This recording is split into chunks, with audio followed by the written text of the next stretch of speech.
Saya lawak, saya terdengar kan, ni cerita tentang Dato' Seri Anwar Ibrahim berceramah lagi, masih lagi cerita ceramah dia. Kita menentang rasuah, kita menentang tauke.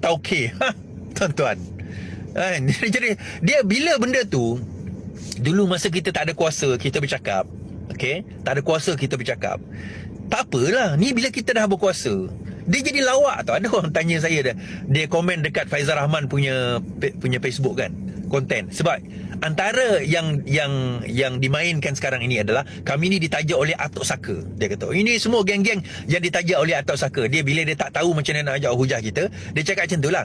Tuan-tuan, mudah je. Yang berkuasa kamu, yang berkuasa itu kamu. KDN bawah kamu, SPRM bawah kamu, tentera bawah kamu, military intelligence bawah kamu, SB special branch bawah kamu, semua bawah kamu. Yang berkuasa kamu. Soalan saya, kenapa Atok tu tak kena tangkap? Kenapa Atok tak kena dakwa? Kenapa Atok Saka itu tak kena siasat pun? Nak bercerita soal kami kena taja oleh Atok Saka, tangkap Atok Saka tu. Berani tak berani? Kenapa tak berani siasat, tuan-tuan? Saya ada buat video menjawab saman Atok Saka. Anwar jawab, saya baca, saya ulas satu persatu. Ada 4-5 sebab kenapa dakwaan Atok Saka itu adalah salah. Saya kata salah satu tu pun dah cukup untuk mendakwa Kroni dan juga Atok Saka. Boleh mendakwa anak-anak Mahathir dan juga Mahathir di bawah Akta SPRM. Kenapa tak berani dakwa? Jangan kata Mahathir, anak-anak dia pun tak didakwa. Kenapa? Soalan saya, kenapa, tuan-tuan? Adakah Anwar Ibrahim ni maha dewa pemaaf? Maha pemaaf? Dulu saya anggap macam tu lah, tapi sekarang saya dah tak anggap macam tu. Sanusi ke hulu ke hilir, Menteri KDN dok jaja masa PRN dahulu. Pencuri REE, songlap REE, rasuah REE. Saya kata dia Menteri KDN, kalau betul dia songlap REE, tangkaplah. Kenapa tak tangkap? Sanusi saman dia kalah 700,000, tuan-tuan. Dia kena bayar Sanusi 700,000 di atas fitnah kerana dia kata Sanusi songlap REE. Dia orang kerajaan, Perdana Menteri engkau, Menteri KDN engkau, SPRM bawah engkau, polis bawah engkau, SB bawah engkau, military intelligence, special branch dan sebagainya, semua bawah engkau. Kenapa tak nak tangkap? Kenapa tak berani tangkap? Dia dah tua, Is. Mana akta mengatakan dah tua tak boleh ditangkap? Mana undang-undang kata orang tua tak boleh kena tangkap? Siapa kata? Kalau siapa bagi alasan dia dah tua tak boleh kena tangkap, bermakna bukan dia tak boleh kena tangkap. Dia tak nak tangkap, tuan-tuan. Jadi kami ni dituduh kepada ejen Atok Saka. Atau sebenarnya Atok Saka dah beli korang? Atau Atok Saka dah ada sesuatu yang mana dia pegang sekarang ni sampai korang tak berani tangkap dia? Tapi Daim kena tangkap, itu picisan. Itu pun tak kena tangkap lagi, tuan-tuan. Mana ada tangkapan terhadap Daim? Yelah, dia dah meninggal. Tapi keluarga dia tak ada tangkapan. Itu freeze account saja. So prinsip pertama, saya tanya soalan, tuan-tuan. Prinsip pertama, siapa sebenarnya lari pada prinsip? Atta Hasutan tidak dimansuhkan, Sosma tidak dimansuhkan. Itu janji manifesto di dalam Pakatan Harapan. Pengasingan kuasa AG dengan pendakwa raya tidak dibuat. Tidak dibuat, tuan-tuan. Ada RUU Is? Tak ada. RUU tak ada, tetapi spesifik mengasingkan itu tidak ada. JAC tetap dilantik oleh Perdana Menteri. KP SPRM, Ketua Pesuruhjaya SPRM, tetap dilantik oleh Perdana Menteri. Di mana pengasingan kuasa 4 tahun kita tak boleh buat, tuan-tuan. 4 tahun Pakatan Harapan tak boleh buat. DAP jadi syaitan bisu dah. Syaitan bisu, saya kata. Amanah tak cerita lah. Ya, keterjaminan makanan pun tak terjamin makanan. Ada orang komen kat saya kan, Is, ada orang jawab engkau tentang keterjaminan makanan. Kau tak berjaya, kau salah fakta, kau salah keterjaminan makanan. Simple je, tuan-tuan. Saya tanya simple je soalan. 4 tahun ni, adakah kita telah menghasilkan 100% baja kita sendiri? Kita tak import baja, kita tak import benih, kita tak import racun. Saya tanya soalan tu mudah je. 1.8 bilion diberikan kepada nafas. 2024-25 baru kita boleh selesaikan isu itu, kartel itu. Baru je 2 tahun kita tak berjaya buat apa-apa. Sebab apa? Sebab Mat Sabu letak UMNO masih di dalam nafas tu. Orang UMNO masih duduk dalam nafas. Bila dia pegang Kementerian Pertanian, UMNO datang jumpa dia. Sebab UMNO tahu antara lubuk duit adalah dalam nafas. Import benih, import baja, import import racun. Itu semua diimport daripada negara-negara luar, diimport dengan harga kelas A tapi dijual dengan kelas C kepada petani-petani dan juga pekebun-pekebun di dalam negara kita. So dia makan untung atas tu besar. Bilion ringgit. Apa yang berjaya ke? Saya tanya soalan simple je tuan-tuan. 4 tahun Menteri Pertanian dekat situ, baja ni ada tak kita berjaya menghapuskan import baja, berjaya menghapuskan import racun? Tak ada. Kita tetap import tuan-tuan. Import pula kualiti yang rendah. Baja rendah, racun rendah, benih rendah. Selesai ke masalah? Dah perang ni baru kita nampak kan? Tuan-tuan tengok tak lama lagi, harga minyak dah naik, harga barang akan naik.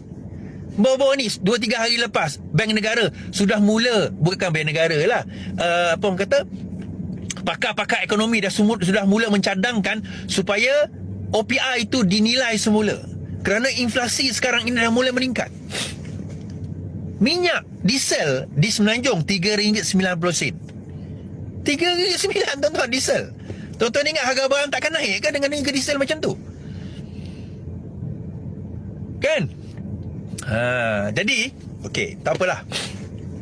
Tapi harga dunia is bukan, saya faham harga dunia. Saya faham, cuma saya nak beritahu bahawa kalau kita sudah bersedia daripada awal dari itu tentang keterjaminan makanan, kita tak menghadapi keadaan yang sangat teruk sebegini. Ya, inflasi akan berlaku disebabkan kenaikan harga minyak, tapi it's not going to be this bad. Data baru inflasi belum keluar lagi tuan-tuan. Tetapi kita akan merasai impak dia. Minyak ni, minyak yang kita beli berdasarkan harga 2 bulan lepas akan habis pada bulan Mei last. Lepas tu kita akan beli dengan harga yang baru. Kalau perang ni habis, maksudnya tak habis sehingga bulan Mei, yang mana Iran kata dia boleh berlarutan sampai 6 bulan, Mei ni tuan-tuan akan nampak harga minyak akan naik lagi. Harga minyak akan naik lagi. You will see tuan-tuan. Mungkin kerajaan tak mampu tampung pun RON 95. Itu prinsip pertama yang gagal. Menjawab persoalan institution reform, kita telah gagal. Yang kedua, prinsip yang gagal untuk kita lakukan ialah menghapuskan KKN. Apa itu KKN is? Itulah korang. Kan ada orang kata lepas ni kau telah lari daripada prinsip. Tak, prinsip kami tetap sama. KKN ni apa tuan-tuan? Korupsi, kroni dan nepotisme. Hilang ke kita daripada kroni? Hilang ke kita daripada korupsi? Hilang ke kita daripada nepotisme? Suhu pertembungan Perdana Menteri Datuk Seri Anwar Ibrahim dengan bekas timbalan Presiden partinya, Datuk Seri Rafizi Ramli, hakikatnya semakin memuncak. Perkara itu diakui sendiri oleh ahli Parlimen Pandan itu apabila beliau dilihat semakin berpatah arang daripada Parti Keadilan Rakyat, PKR. Selepas tewas kepada Nurul Izzah Anwar bagi jawatan timbalan Presiden PKR dalam pemilihan parti tahun lalu, pernah dilabel sebagai panadul kerajaan perpaduan oleh Anwar, siapa sangka Rafizi pada hari ini dianggap duri dalam daging terbesar Menteri Kewangan itu. Kini, beliau seolah-olah mengambil alih peranan pemimpin de facto pembangkang apabila konsisten menjadi pengkritik tegar terhadap Anwar dan Kerajaan Madani. Powered by Glia Studios. Rafizi bersama beberapa ahli Parlimen PKR yang menyokongnya turut lantang membangkitkan isu kontroversi membabitkan Ketua Pesuruhjaya Suruhanjaya Pencegahan Rasuah Malaysia, SPRM, Tan Sri Azam Baki dan bekas setiausaha politik Anwar, Datuk Seri Farhash Wafah Saldado sehingga kini. Bahkan Rafizi secara terbuka menegaskan PKR bukan lagi dianggap rumah baginya kerana parti itu didakwa berubah selepas Anwar menjadi Perdana Menteri, Pengarah Eksekutif Ilham Center. Hisomuddin Bakar mengakui, pertembungan terbuka antara kedua-dua tokoh berkenaan sukar dipulihkan dan berpotensi menjadi bom jangka yang boleh menggugat kestabilan PKR serta kelangsungan Anwar sebagai Perdana Menteri pasca pilihan raya umum ke-16 akan datang. Menurutnya, pendekatan keras kedua-dua pihak memperlihatkan tiada ruang perdamaian, malah kenyataan terbuka yang saling berbalas hanya mengukuhkan persepsi bahawa hubungan itu sudah berpatah arang, berkerak rotan. Rafizi kini dilihat tidak lagi menjawab sebagai pemimpin parti, sebaliknya membina gelombang sokongan peribadi. Jika gelombang itu diterima rakyat, tidak mustahil beliau bertanding bebas atau menubuhkan entiti baharu. Lebih parah, Rafizi mempunyai kemampuan mengalihkan sokongan pengundi bukan Melayu yang ketika ini dilihat semakin terhakis kepercayaan terhadap agenda reformasi yang cuba dijanji DAP dan Pakatan Harapan, PIHIK, katanya kepada Sinar Harian.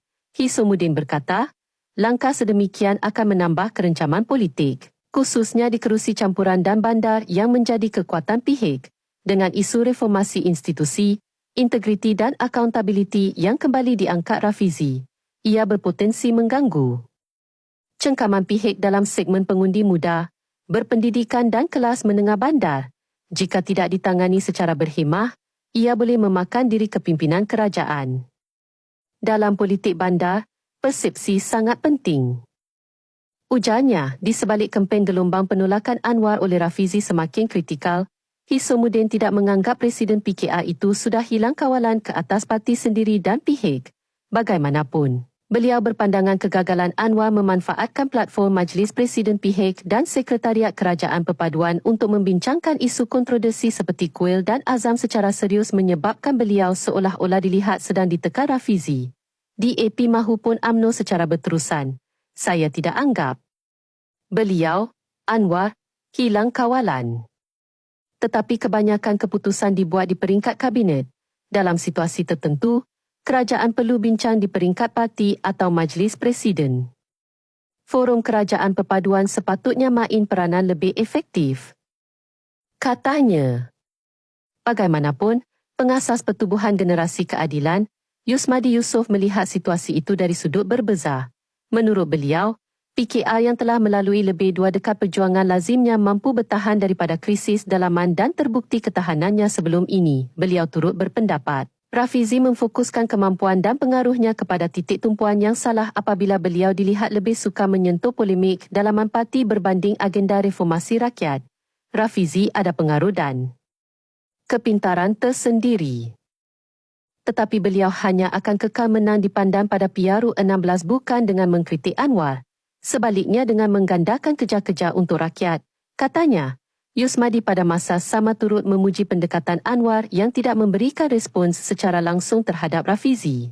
Sebaliknya lebih fokus menyelesaikan pelbagai agenda rakyat yang sepatutnya sudah lama diselesaikan kerajaan terdahulu.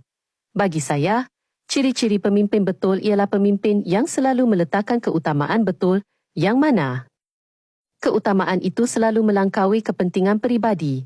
Sekarang pendekatan Perdana Menteri terbukti membuahkan kejayaan besar apabila ringgit dan ekonomi negara makin bertambah baik serta Malaysia kembali di radar antarabangsa. Jelasnya, pada masa sama, Yusmadi turut menyarankan agar Rafizi memanfaatkan kapasiti intelektualnya di peringkat antarabangsa. Beliau berpotensi jadi tokoh global, champion isu-isu besar dunia. Jangan terperangkap dalam politik kecil.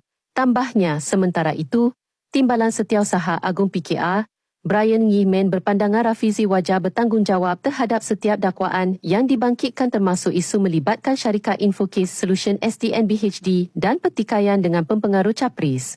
Menurut Brian, dalam isu membabitkan azam, Rafizi berterusan menuntut penjelasan, namun apabila terdapat dakwaan dikemukakan terhadap dirinya, reaksi yang diberikan bersifat defensif dan tidak disertakan bukti. Menjelang PRU 16, sejauh mana konflik ini dapat diredakan bakal menentukan sama ada ia sekadar riak dalaman atau menjadi pencetus retakan besar dalam PIHIK.